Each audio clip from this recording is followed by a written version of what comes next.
Jai Shri Mataji.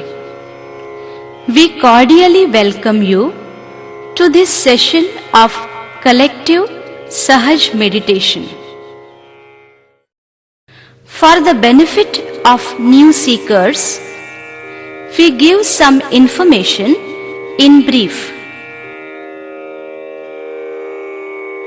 Within every human being, there resides a dormant divine energy called as Kundalini or Holy Ghost. By her phenomenal spiritual powers, Adi Shakti Shri Mataji Nirmala Devi awakens this energy within us, and we experience a soothing, cool breeze in our palms and above our head. This makes us peaceful and calm, yet very dynamic. By regular Sahaj meditation, our spiritual ascent as well as worldly well-being takes place. Let us now take our self-realization from Shri Mataji. Keep your eyes closed. First of all, please put your right hand on your heart. All the time the left hand is towards me. Now, here you have to say, in your heart, with all sincerity, Mother, am I the spirit? Ask the question 3 times in your heart. This is a very fundamental question.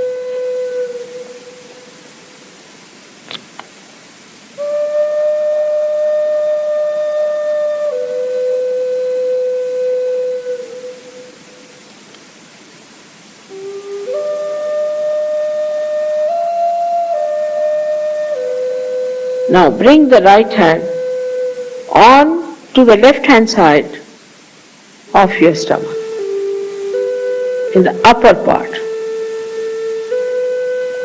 Here press it. Now this is the center of your mastery, your guidance, your Guru Tattva as they say. So ask a question, Mother, am I my own master? This is a question to be asked 3 times. Mother, am I my own master?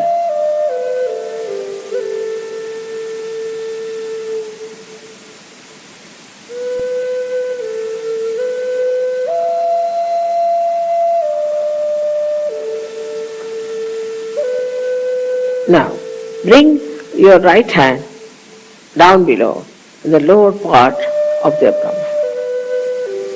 Now, this is the center from which all the divine work is done. All the pure work is done. So to ask 6 times, because this center has got 6 petals.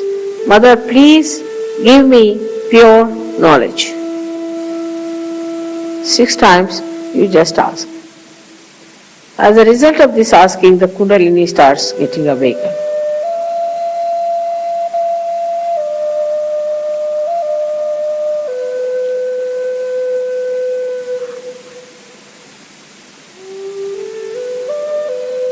Now to help the Kundalini to rise, you have to cooperate with her.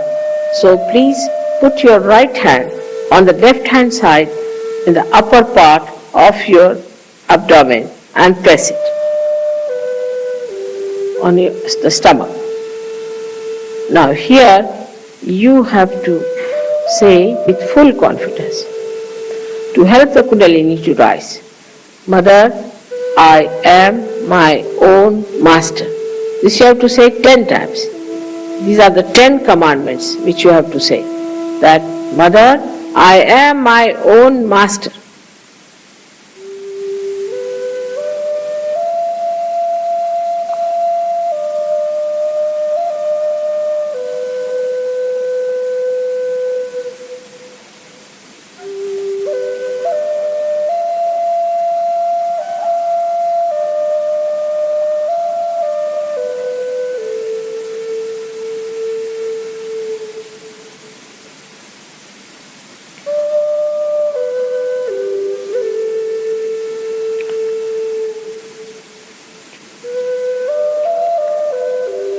Now,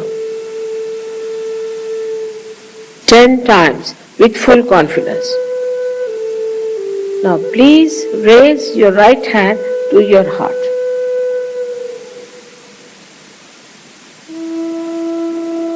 Now, here you have to say, again with full confidence, Mother, I am the Spirit. This is the truth. You are the Spirit. But you have to say with full confidence, Mother, I am the Spirit. This you have to say 12 times.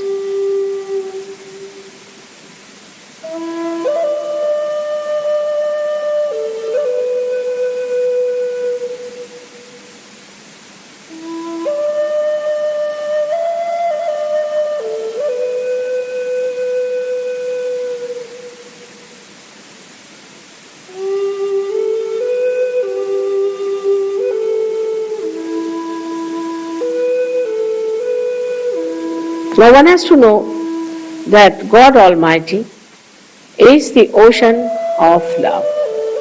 But above all, He is the ocean of forgiveness. So He forgives. Whatever wrong you do, He forgives. So don't feel guilty and put your right hand across. On the left hand side, in the corner which is made by your neck and your shoulder. Now here you have to say, again with full confidence, 16 times, Mother, I am not guilty. Please say it. Mother, I am not guilty. 16 times. I am not guilty at all. Please say it.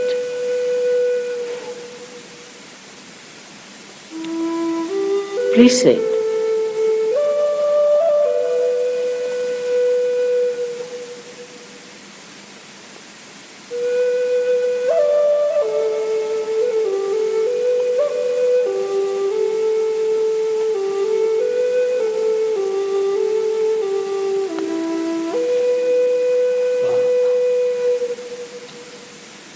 Very hot.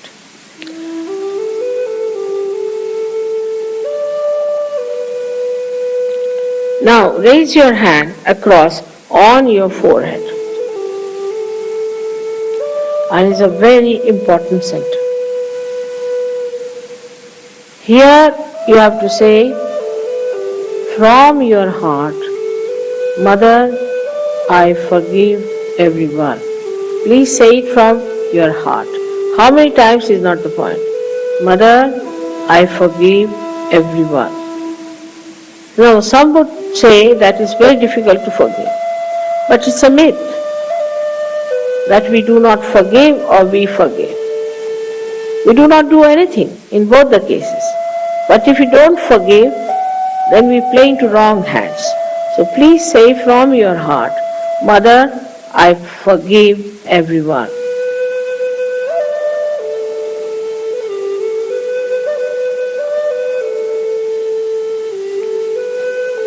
Now please take your hand on the back agya, the same center, on the back side of your head and allow your head to rest on it and push it back a little bit. Now here, you have to say, for your satisfaction, because you always feel guilty, that, O Divine, if I have done anything wrong, please forgive me.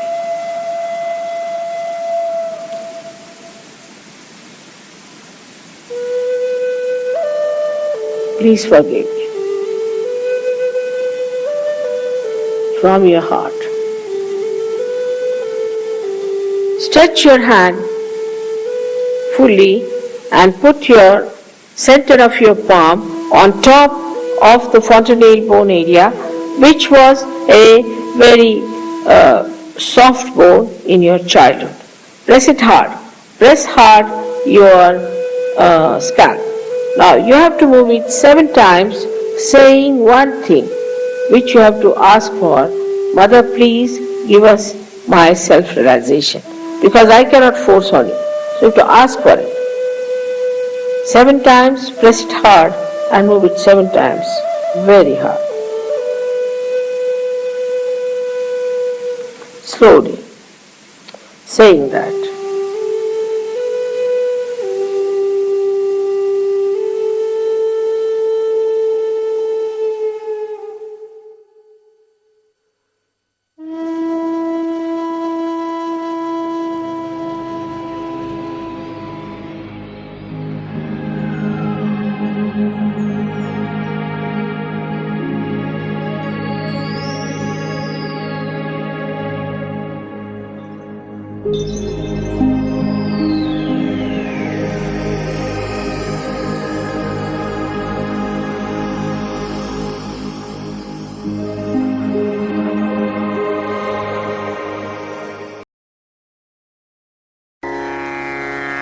we just now, with the blessings of Adi Shakti Shri Mataji Shri Nirmala Devi, experienced the awakening of the dormant Kundalini energy within us. This energy, rising through the Sushumna channel, pierces our Brahmarandhra or fontanel bone area and becoming one with the all-pervading divine energy, nourishes our 7 chakras. These are Mooladhar, Swadhisthana, Nabhi, Anahat, Vishuddhi, Ajna and Sahasrar. To sustain and make this state stable, called as the Nirmal or pure state, regular Sahaja meditation is necessary.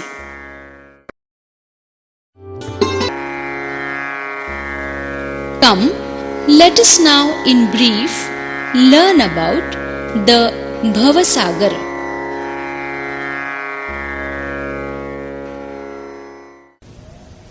Guru principle is extremely strict, and the strictness made many people could not conform to the ideals of a disciple. In those days,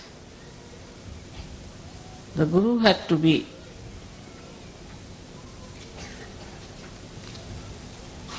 absolutely the authority, and it was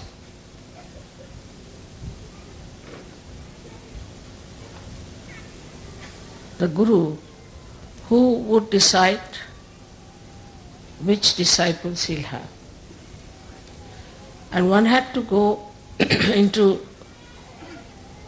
great tapasya, to great penances, to even become a disciple.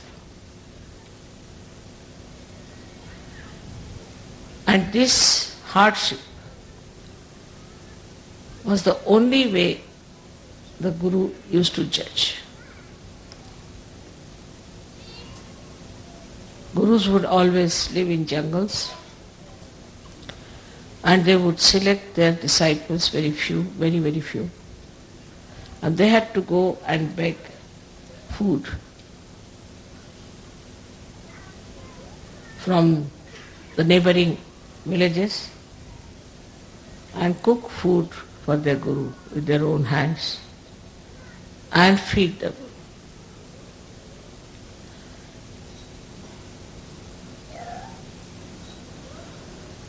That sort of Guru business is not in search. That basically we must understand that the difference between those styles of Guruship and that we have now is this, that very few individuals were given the chance to become the Guru. Very few. And these few also were selected out of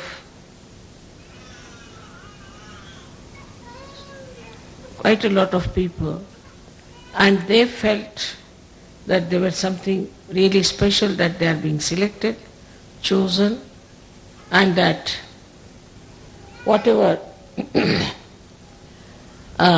they will have to go through is all welcome. With this idea, they became the disciples. But Sahaja is a very different thing. I would say just the opposite. First of all, your Guru is a mother, and who suffers from Sandra Karuna. At the slightest things that happen to you, my eyes get filled with tears. So, as a mother, to be a guru is a very difficult thing.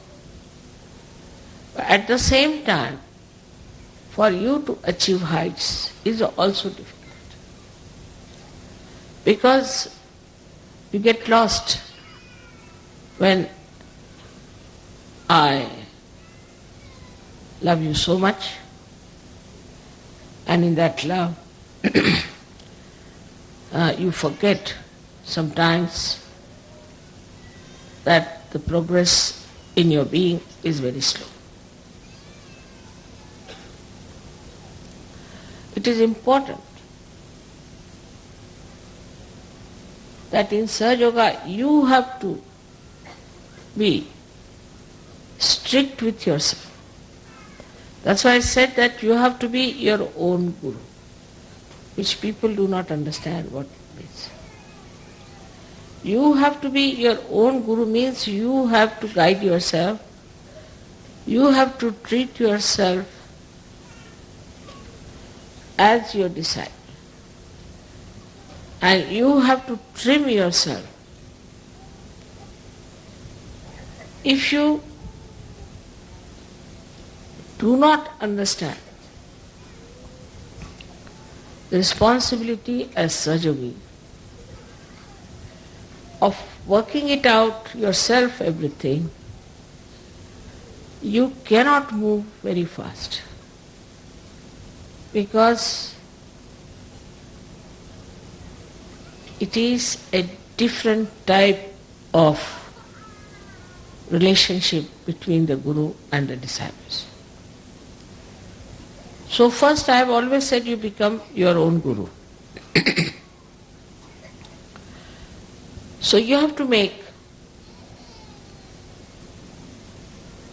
a lot of introspection and fix your ideals. Before you, I am sitting. You have seen me how I am. I can eat anything. I need not eat at all for days together. I can sleep anywhere. I may not sleep at all. I travel for miles together untiringly. I have this energy because I am a guru of myself also. So the first thing is that there should be a lot of introspection. What's wrong with me, not wrong with others? What's wrong with me? Am I seeking the comfort of my body? The attention, is it on my body or on my spirit? If so, what am I doing? I think best thing is to write it down. Can I sleep on the grass? Can I sit on the stone? You have to make this body work. Can I sleep anytime I like, and can I keep awake anytime I like? I've seen people doze off. The reason is this, not that they're bad or in any way indisciplined people, but because inside they're tired. If you're tired inside, then you feel tired all the time. You will see on the television, if you see people in the West, they're always sitting like this. Because they're so very tired. Why are they so tired? They don't work so hard. So introspect how you behave. Now when you start introspecting yourself, you'll also start introspecting your surroundings and your styles and your methods and what you are doing to yourself because of the conditionings of the outside. Now the conditionings of the outside in the West are of a psychological nature. Indians have other conditionings which are also quite surprising. Or we should say the Western people, they must wash their hand 10 times. Even if their skin comes out, they'll go on washing like mad. They must have a bathroom attached to them all the time. They must have their baths. If they don't have bath, they are not comfortable. They have other conditionings also. All kinds of stupid conditionings they have. But the conditionings that we have in the West are more psychological, and that's why you cannot find out what's wrong with you. The physical conditionings are not so dangerous. You can get over them or you can manage. But when you have conditioning of your psychology, you cannot understand what's wrong with you. Now, if you introspect around, what you will find is a very subtle thing. Firstly, that because of the wars maybe, I don't know why, but everybody is afraid of everyone. Especially I think Freud. Because of Freud, even the mother is afraid of the child. And all these things to Indians are absolutely, they can't understand this. But you people know that very well. They won't touch anybody. They won't hug anyone. First of all, when they used to play football, they used to hug. But now I see they don't hug, they just touch hands like this. After some time, I think they may just do like that or something. So frightened that nobody, even the children I've seen, are frightened of hugging their parents. So the expression of love is not there. And when there is no expression, there is no love inside. And that's how it goes on drying up and drying up and drying up. There was a little girl in Sahaja, and I had some present for that child. She was quite young, must have been about 10 years of age. So I gave it to one Sahajogi, Western Sahajogi, that you go and give it to her and say that I have given. No, mother, I won't give. I said, why? She'll misunderstand me. I said, what will she misunderstand? It has gone so much into the heads of people. And this has created really the psychological insecurity within you. From very childhood, this insecurity has been working. And that's why you are frightened of each other. Even of your parents, of your brothers, your sisters. Psychologically, you are suffering. And when first I came to England, they used to say it is the insecurity. I said, what insecurity? The whole world is afraid of the Western world. And what are they suffering from insecurity? They have made everybody insecure all over the world. And why? What are they insecure? They are insecure within themselves, in their own society, in their own family, in their own groups. They are so much frightened of each other. So the first thing, you should be fearless.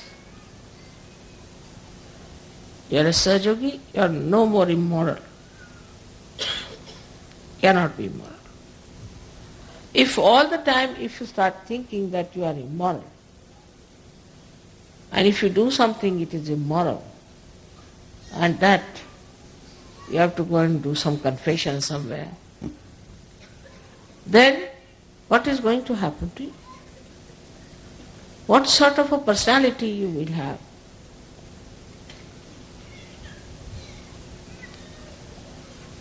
We have to change this by changing ourselves. So among Sahajogis there should be no insecurities but maryadas. You must know how to respect each other's privacy. The second thing that if you find with the Western mind, which is a very common thing,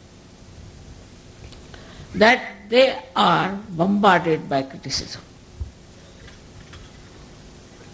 There are so many critics that now there are no more artists left. Only critics are criticizing critics.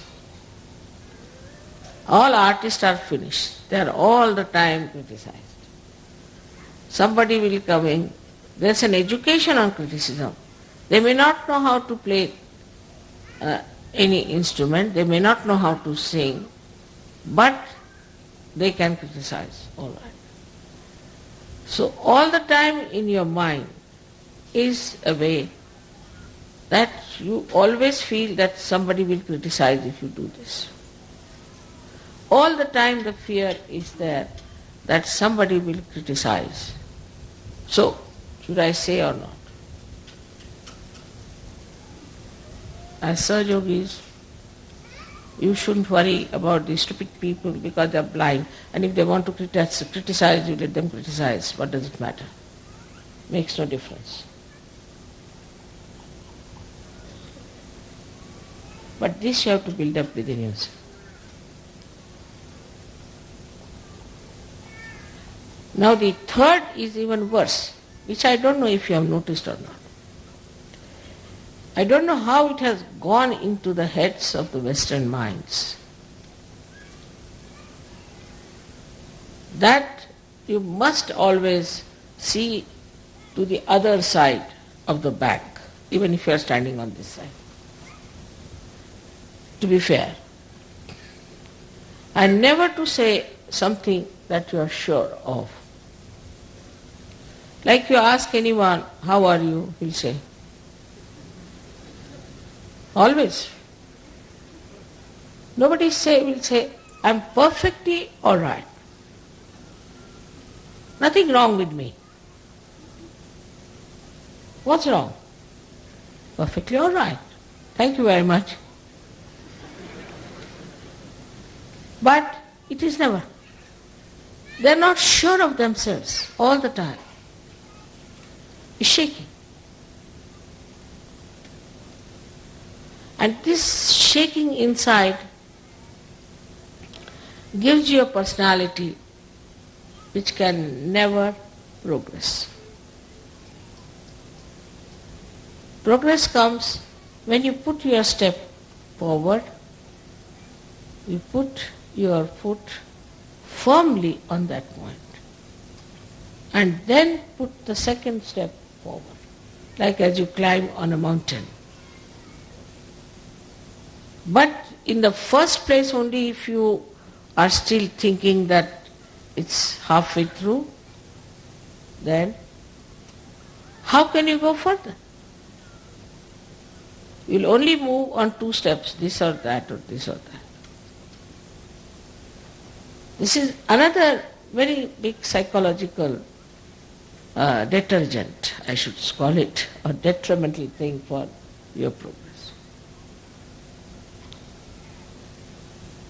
Now the third thing you have learnt, which is also third or fourth maybe, that you must argue out yourself. Like you have a problem. You'll come and tell me, Mother, this problem I have got. This is very common with everyone. I have this problem. I'll say, all right, this is the solution. Then you will come out, no, but in this will happen. Then you tell another solution. No, Mother, this can be this way. All right, you tell third solution. No, Mother, in this can happen. Tell fourth, this can happen. You are standing against yourself all the time. Then I have to say, this is your problem, not mine, and I am giving you the solutions, and if you want to solve your problem, better take a positive attitude. The brain is this way. In our Hindi language it is called a ulti khopdi. You are all the time arguing against yourself. So how can you progress? This is another great problem of the Western mind, that it doesn't try to face any problem as your own, but go on arguing with yourself like a lawyer. See, there are two lawyers, one yourself, another lawyer, one arguing. So is a double personality in the being. Is not a single personality. As I said, it is very, very psychological that people have to take to this kind of a turn suddenly without understanding how dangerous it is.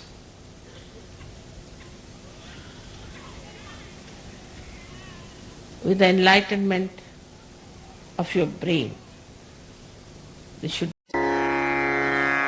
We hope you are benefited by this Sahaja meditation. Please do come again for the next session.